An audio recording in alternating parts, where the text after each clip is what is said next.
What's going on YouTube? It's your girl Danielle from Gable Music Ventures coming with some more music tips. Today we're going to be covering some live streaming basics for music artists. Basic stuff. No matter the state of things in the world, music has always found a way to bring people together. I'm lucky enough to be quarantined with some very talented artists. So ourselves got bored enough and went downstairs to our practice space, jammed out a couple times to get brave enough and live streamed it to some of our family and friends. It was a learning experience. Really wasn't all that good, but it was a lot of fun and it taught us a whole bunch of stuff about how to move forward in this day and age. And even in this crazy time of COVID, music will not be stopped. It's gonna keep on keeping on. So here at Gable Music Ventures, we wanna bring you guys some tips on how to continue to stay connected to your audience even in this wild and crazy time. During quarantine, we were able to reach out to some Ladybug Festival alumni and put together a series of live streaming concerts that were really fun to watch. Artists were able to promote some new music that they had, collect some virtual tips via PayPal or Venmo, and just perform again, which is, oh man, isn't that why we do it? Just a little side note, the Ladybug Music Festival was started back in 2012 by Gable Music Ventures. It's something we do in the city every year. It is the world's largest celebration of women in music. This year in 2020, we had to move it to a digital platform to continue the mission of empowering women in music. But in 2021, Lord willing and the creek don't rise, we'll be out back in the streets of Wilmington, Delaware, celebrating and partying with everybody.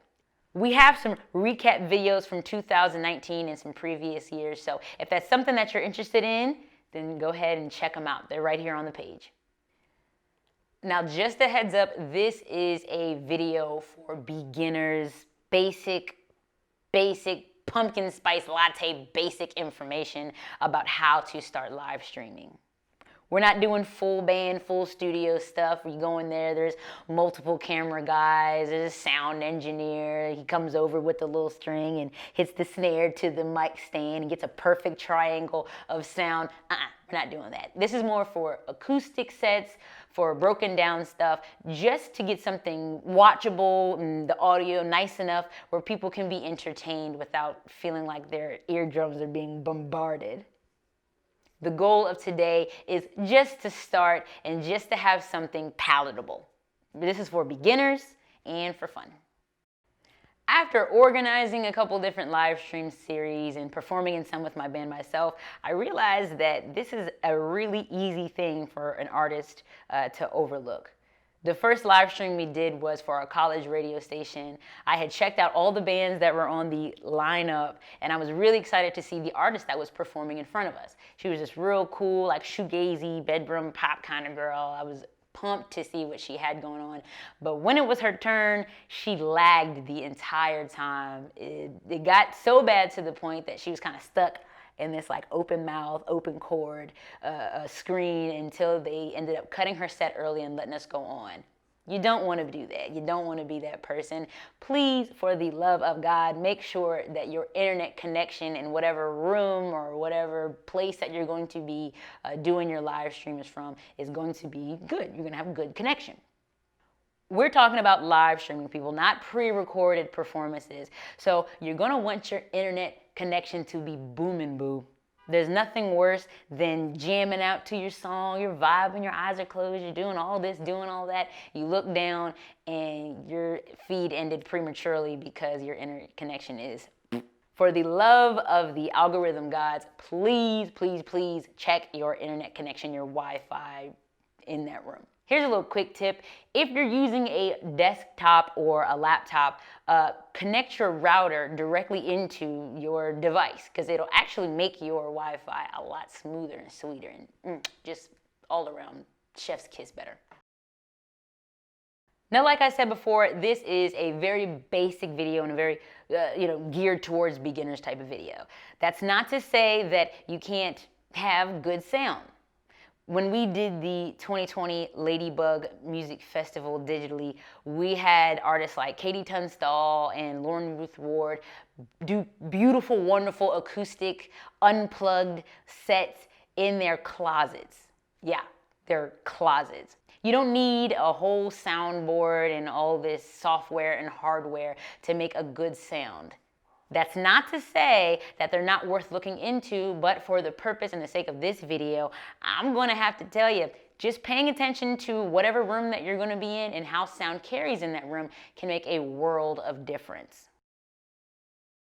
Next up is your environment, or wherever you're gonna be hanging out. Your fans miss you, baby. They want to see that beautiful face. So next to having good internet connection or Wi-Fi, you're going to want to make sure that you have some good lighting and some good acoustics, especially if you're working on that shoestring budget and you don't have nice microphones and a soundboard and all that good stuff. Remember y'all, basic. We're coming in basic.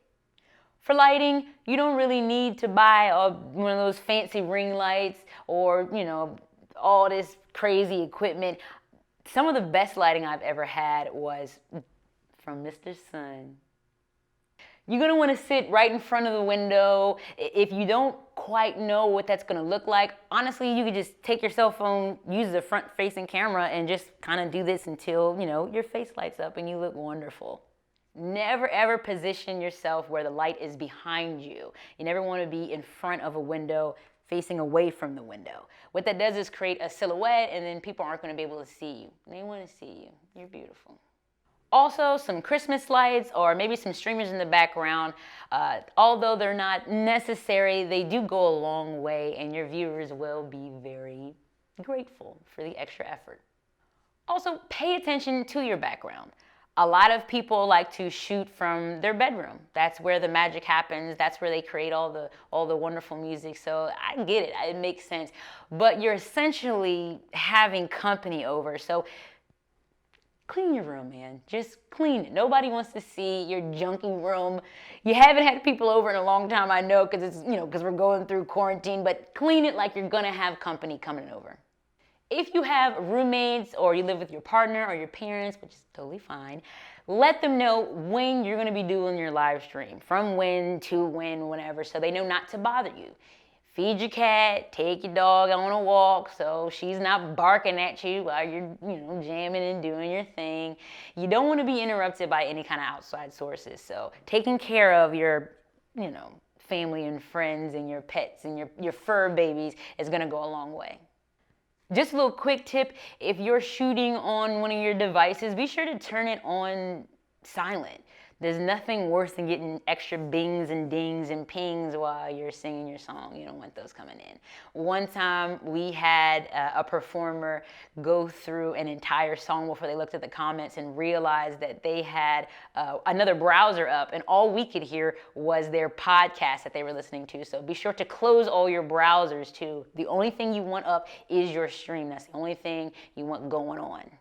So we all know practice makes perfect and there's no difference when it comes to live streaming. But before, especially for me, I even got that far, I would test whatever device I was going to be doing my live streaming from to see what the audio and the visual was even going to be like. Once we figured out what we wanted to be streaming on, we did a private test run on Facebook. It's private, nobody can see it, and you can go back and take a look at it as well. If you plan on using Instagram for your live stream, you can try it out without alerting anyone or letting just a couple friends know so they can give you tips or they can let you know if things didn't sound good, if they didn't look good, all that good stuff. During some of my time putting together the streams for the Ladybug Festival, I had noticed that some people had never ever done a live stream before. They were excited, they advertised to fans that they were going to be doing a stream and then literally waited until their time to perform to ever do it. Needless to say, we had a couple instances where artists were very frustrated because they didn't have a clue how to do it and ended up missing their set times. Now, it's, everything is relaxed, baby. We threw them on at the end, gave them a little phone call and helped them work through it. But you don't want to do that. Go ahead and test out all the different functions. You want to know where your button is, where your comment box is, so you can talk and communicate with everybody. Don't wait to the last minute to figure out how to do it. Because if you're going to do it right. Test it out. Do a test run so when it comes to be game time, you're on top. Last up is advertise. Let people know that you have something going on. You can treat it like an actual show by throwing up an event page, putting it in your monthly email letter to your fans to let them know that you're going to be coming and singing some songs for them. They miss you and you don't want to miss a good opportunity. So do what you got to do to get them interested again. There's not a lot of opportunities like there used to be, unfortunately, during this time when we're all trying to keep each other safe. So we're missing out on the bars and the clubs and all that good stuff. They're going to be enthralled to see that you're still making music and that you're doing all right. So let people know, advertise, advertise, advertise. I had a buddy whose entire album release ended up being postponed because of COVID, but instead of canceling her release, she went on ahead, did a live stream where she sung through the songs. She talked about each one, let people know where they could stream it, and she had a lot of viewers. She had some people that were really excited. They tipped her, they bought the album on Apple, iTunes Music, all that good stuff. She said it was great. She loved it. So I definitely want to recommend this to people as far as like staying ahead of the curve and keeping up with everybody. You want to stay relevant, especially in this business where name is everything. So that's it for our tips today. I hope you found a little something in there that helped you out a bit. Like I said earlier, this is basic live streaming stuff, but I've definitely seen some of my well-respected peers totally bomb live streams by not following one or two of these rules and instructions. So if there's something that you think we should have covered, drop it down in the comments and we'll get to making a nice new video for you. If there's anything that you want to hear more in detail about, drop it down in the comments and we'll create some more stuff for you guys. Be sure to like, share, and subscribe to our page if you like what you hear, you want to hear some more. Hit the little button, the little bell on there, so whenever we do post more content, it'll come up in your feed. You won't miss out on anything. On behalf of Gable Music Ventures, thank you so much for coming and hanging out with us today. Stay safe, take care, and rock on.